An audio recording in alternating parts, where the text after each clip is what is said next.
할렐루야. 하나님의 크신 사랑이 오늘 이 시간 우리 가운데 가득한 줄 믿습니다. 오늘 우리는 야고보서 1장 1절로 2절의 본문을 통하여 신자다움 13번째 시간 기쁨이라는 주제로 하나님의 말씀을 함께 나누도록 하겠습니다. 여러분 지난주에 평안하셨습니까? 한번 물어보십시오. 당신은 평안하셨습니까? 함께 물어봅시다. 시작. 당신은 평안하셨습니까? 네. 아니면 당신은 정말 기쁨을 가지고 사셨습니까? 오늘 본문 1절에 야고보는 자신을 이렇게 소개합니다. 하나님과 예수 그리스도의 종 야고보라고 말하고 있습니다. 그리고 바로 2절에서 다소 충격적인 말을 합니다. 2절 같이 한번 읽어봅시다. 시작. 내 형제들아 너희가 여러 가지 시험을 당하거든 온전히 기쁘게 여기라. 여기에서 시험이라는 단어가 헬라어로 페이라스모스입니다. 페이라스모스, 영어로는 트라이얼이지. 바울은 기쁨에 관한 주제를 가지고 이렇게 말했습니다. 항상 기뻐해라. 주 안에서 기뻐해라. 라고 말하고 있었습니다. 그러나 오늘 야고보 사도는 시련을 만날 때, 시험을 당하거든 기뻐하라 라고 말했습니다. 강도가 좀 세지 않습니까? 사도 바울은 어떤 이유를 말하지 않았어요. 그냥 항상 기뻐해라. 주 안에서 기뻐해라 라고 말했어요. 야고보 사도는요, 강도 있게 말하고 있습니다. 시험을 만나거든, 시험을 당하거든, 너 앞에 지금 네 얼굴 앞에 시험이 있냐? 그럼 기뻐해라. 여러분 얼굴 앞에 시험이 있습니까? 혹시 여러분의 일주일의 삶에 여러분 눈앞에, 여러분 얼굴 앞에 정말 페이스 트라이얼이 있었습니까?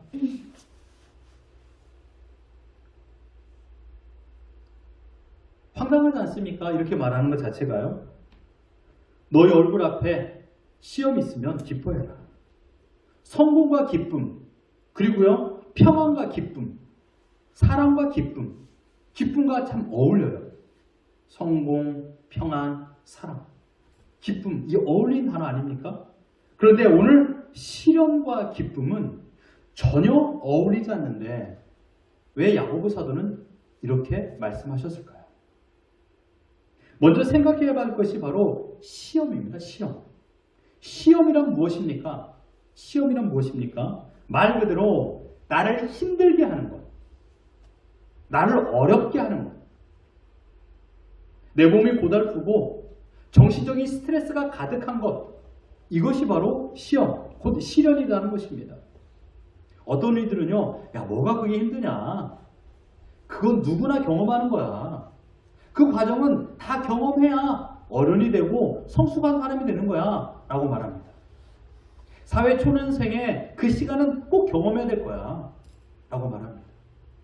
우리 식으로 이야기하면 영주권 받기 이전에 모든 시간은 모두가 다 경험해 봐야 될 거야 라고 말하는 것이죠. 나도 너처럼 그런 어려움을 경험했고 또한 지금도 너보다 더 어려워 라고 말합니다. 여러분 그러나 힘들다라는 단어는요 절대적인 거예요. 상대적이지 않아요. 내가 너보다 무엇에서 더 힘들다 이게 될 수가 없다라는 거예요. 아빠 나는 지금 나로서 힘들어. 엄마 지금 나는 나가 내가 보낸 시간 그것 때문에 힘들어 라고 말할 수 있는 거예요. 그렇다고 아이들이 힘들다고 뭐가 그렇게 힘들어 라고 말하면 안 된다는 거예요. 왜? 절대적이기 때문에.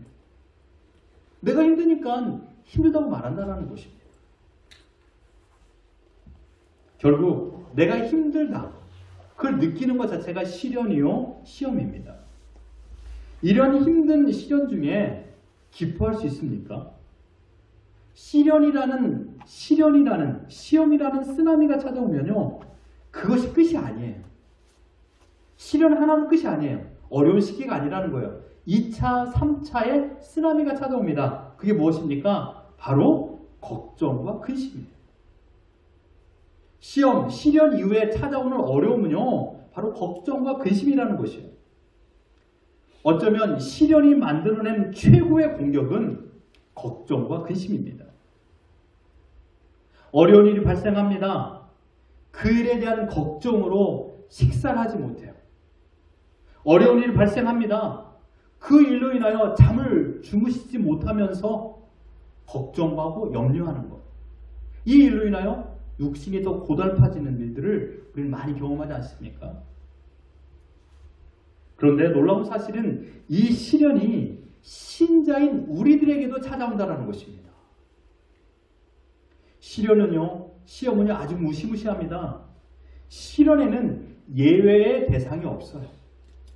나를 힘들게 하는 것은 예외가 될 수 없다는 거예요. 신자도 마찬가지로. 예수 잘 믿으면 어떠한 시련이 찾아오지 않는다라고 말씀하시던 목사님들도 계셨습니다. 그렇지 않습니다. 예수 잘 믿는다고, 교회를 잘 섬긴다고, 내가 헌금을 많이 하고 전도를 많이 한다고 시련에서 예외일 수는 없습니다. 어쩌면 예수를 잘 믿으면 시련이 없다라는 것을 신뢰하고 있으니 정작 시련이 닥치면 쉽게 넘어지는 것이에요. 그것은 올바른 가르침이 아닙니다.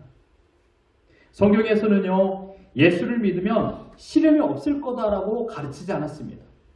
베드로전서 4장 12절 13절 같이 한번 읽어보겠습니다. 시작!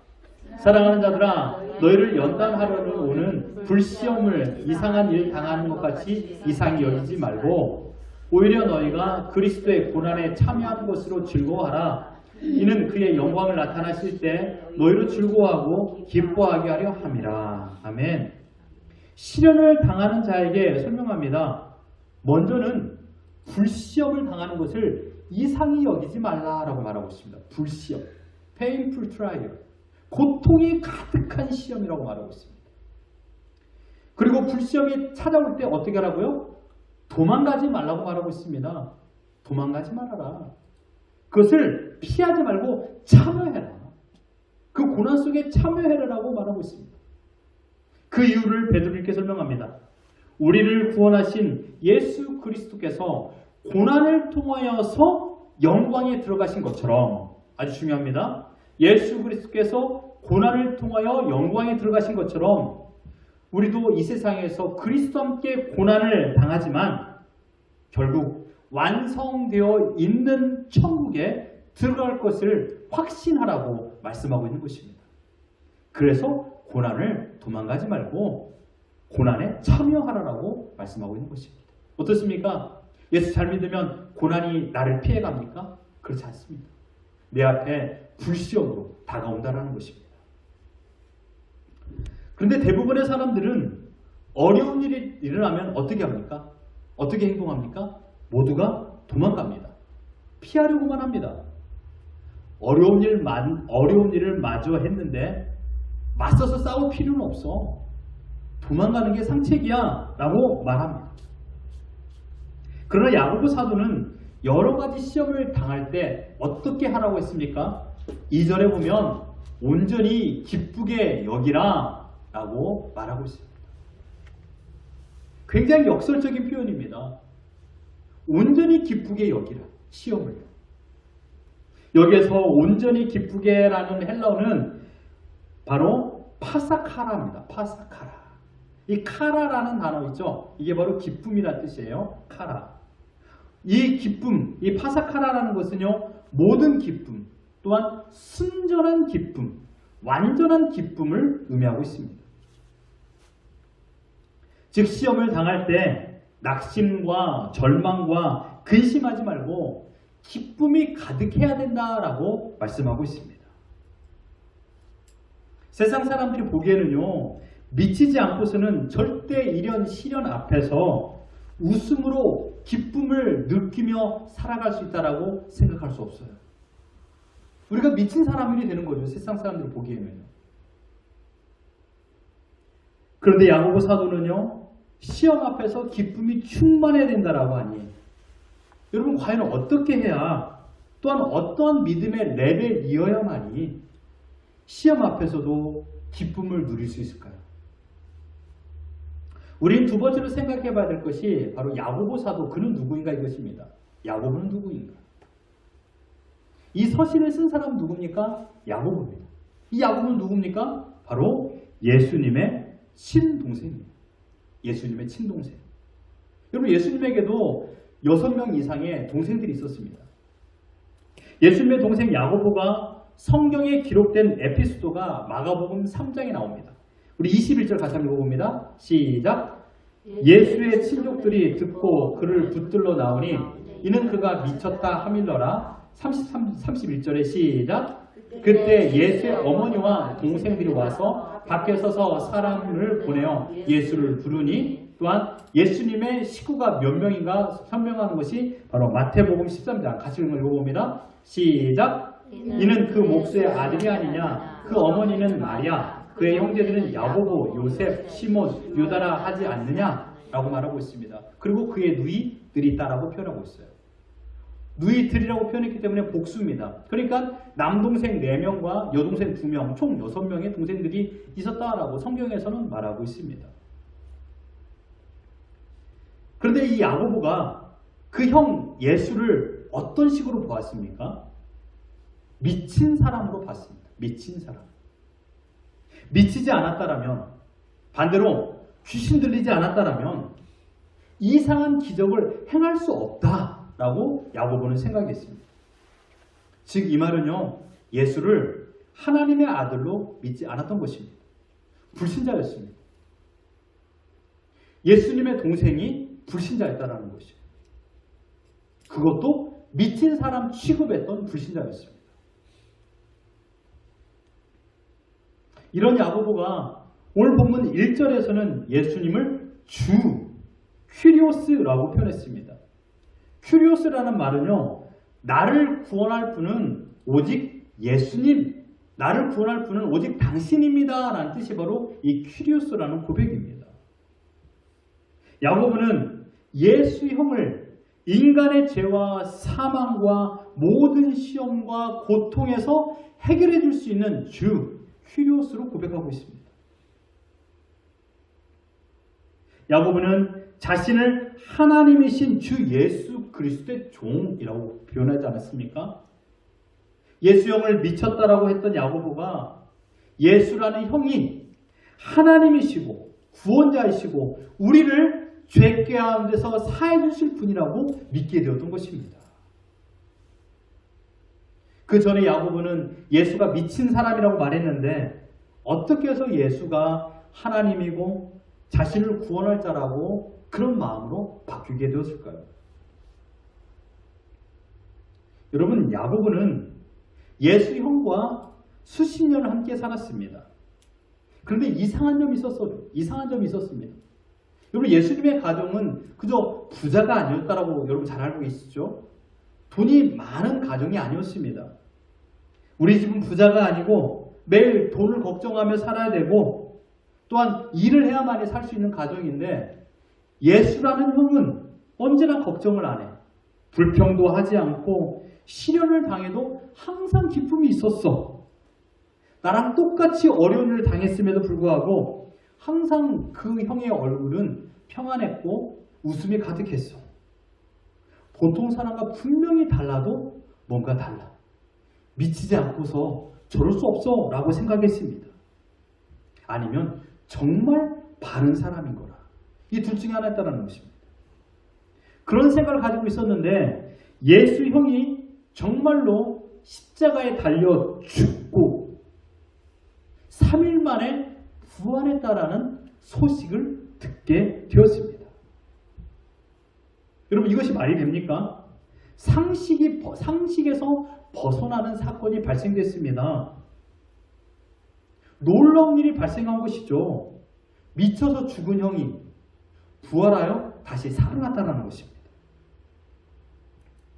이 사실을 고린도전서 15장 4절로 7절 이렇게 말합니다. 우리 같이 한번 읽어봅니다. 시작. 장사 지낸 바 되셨다가 성경대로 사흘 만에 다시 살아나사 게바에게 보이시고 후에 12 제자에게와 그 후에 500여 형제에게 일시에 보이셨나니 그 중에 지금까지 대다수는 살아있고 어떤 사람은 잠들었으며 그 후에 야고보에게 보이셨으며. 여기서 야고보가 예수님의 동생, 예수 형을 미쳤다라고 말했던 그 야고보에게 예수님께서 부활하신 몸으로 직접 나타나신 것입니다.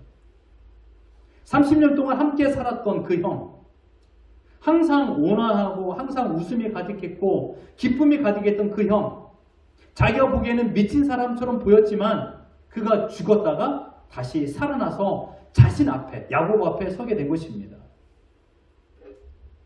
야고보의 모든 시각이 바뀌었습니다. 그제서 야고보의 입술에서는 바뀜으로 고백하게 됩니다. 형은 미친 사람이 아니고 우리를 구원하실 메시아가 맞다.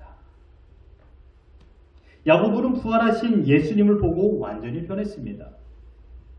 그 이후에 그는 시련 중에서도 고난 중에서도 늘 기뻐했던 형을 떠올렸습니다. 가난하고 몸에 병들고 힘듦이 있음에도 불구하고 형은 항상 웃음이 가득했고 기쁨이 가득했어. 그 형을 떠올렸던 것입니다. 예수 형이 정말 하나님의 아들 메시아라는 것을 깨달은 후에 야고보는 항상 예수님을 구원주로 믿고 살게 되었습니다. 오늘 저도 설교 준비하면서 예수 형 이렇게 표현하니까 굉장히 어색하더라고요. 네네. 근데 야고보 입장에서 맞잖아요. 예수 형이잖아요. 예. 예. 저에게도 형이 있습니다만은 그 형을 부를 때 이름을 부르잖아요. 예를 들어서 광렬이 형, 부를 수 있는 거잖아요. 그러니까 야고보도 예수 형이라고 부른 거예요. 근데 우리가 부르기에는 굉장히 어색한 단어입니다. 그러나 그 예수 형이 살았던 그 시기에 항상 기쁨과 감사와 평안이 가득했던 것을 보면서 야고보도 예수님을 따라 그 믿음을 지키며 살게 되었던 것입니다. 그런데 자신에게도 놀라운 일이 발생하게 됩니다. 예수님을 믿고 살다 보니 자신도 예수님과 같은 시험을 하게 됩니다. 자신도 예수님처럼 시련 중에 말할 수 없는 큰 기쁨이 가득했던 것입니다. 분명 시련이 내 앞에 있어요. 그러나 예수님께서 나에게 주신 기쁨이 더 크다 보니까 이 놀라운 사실을 자신 곁에 있는 오늘 본문에 말하고 있는 이 여러 이 교회들에게 서신을 써서 알려주고 싶었던 것입니다. 너희도 시련을 만나거든 기뻐해라. 이 사실을 알려주기를 원했던 것입니다. 이 기쁨은 내가 스스로 만들어내는 것이 아니라 하나님께서 나에게 주신 기쁨이라는 것입니다. 예수님께서 이 땅에 오신 목적이 무엇이라고 생각하십니까? 우리를 구원하기 위한 것입니다. 네, 우리를 구원한 것으로 끝일까요?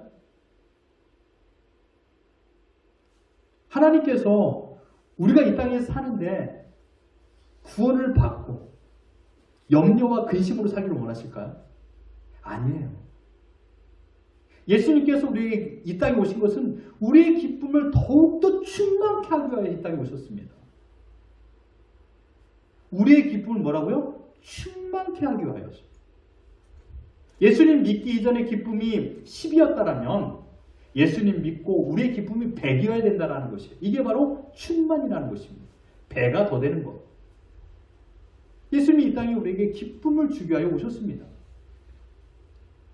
옆사람 인사합시다. 당신은 기뻐해야만 합니다. 시작. 당신은 기뻐해야만 합니다. 왜 그렇습니까? 예수님께서 이 땅에 오신 목적, 우리에게 기쁨을 주기 위한 것이기 때문입니다.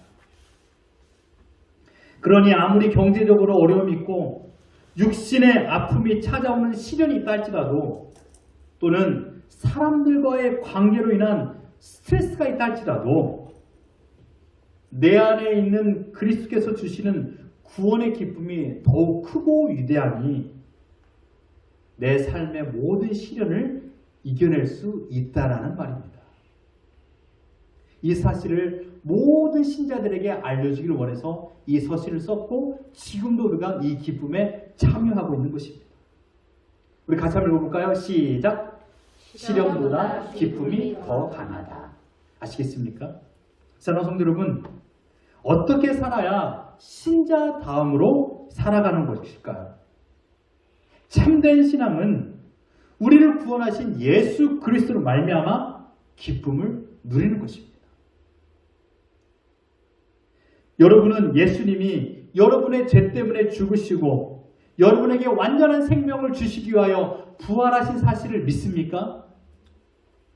여러분은 야고보처럼 부활하신 예수님을 만나지 않았다 할지라도 그래도 보이지 아니하는 예수님을 사랑하십니까? 베드로전서 1장 8절에서 이렇게 말합니다. 같이 읽어보죠. 시작! 예수를 너희가 보지 못하였으나 사랑하는도다. 이제도 보지 못하나 믿고 말할 수 없는 영광스러운 즐거움으로 기뻐하니 라고 말하고 있습니다. 예수를 보지 아니하였음에도 불구하고 너희가 예수를 사랑하는구나. 그래서 너희는 이 기쁨에 참여할 수 있다라고 말하고 있는 것입니다. 여러분, 예수를 보지 못했지만 지금도 예수님을 사랑하고 있다면 우리는 하나님께서 친히 우리를 불러주신 신자가 맞습니다. 우리는 하나님의 자녀인 신자가 된 것입니다. 신자는 사망에서 생명으로, 신자는 사단의 통치에서 그리스도의 통치 영역으로, 신자는 현세 지옥에서 현세 천국으로 옮김을 당한 자들입니다. 그러니 우리는 기쁨을 가지고 살아갈 수밖에 없는 것이죠. 우리는 매우 연약하고 부족합니다. 그러나 우리를 자녀 삼으신 하나님은 위대하신 분이십니다. 하나님은 우리를 신자 삼기 위하여 자신의 아들 예수를 십자가에 내어 달려 죽게 하셨습니다. 하나님은 우리를 신자 삼기 위하여 예수님을 부활시키셨습니다. 하나님은 지금도 우리를 신자 삼기 위하여 성령님을 보내시고 예수님이 생각나게 하시며 예수님 때문에 행복한 인생을 살도록 우리의 인생을 디자인하고 계십니다. 하나님은 우리의 삶에서 모든 것을 합력하여 선을 이루시는 것, 즉 하나님 보시기에 좋은 모습으로 우리를 이끌어 가십니다. 그 길이 광야의 길일 수도 있고요. 그 길이 사막의 길일 수도 있습니다. 그 길이 시베리아 그 얼음 한복판일 수도 있어요. 그러나 하나님께서는 끝내 하나님 보시기에 아름다운 선을 이루신다라는 거예요. 그러니 아무리 힘들고 고달프고 괴로운 일이 내 앞에 펼쳐진다 하더라도 신자된 우리가 경험하는 시련의 시간은 시련으로 끝이 나는 것이 아닙니다.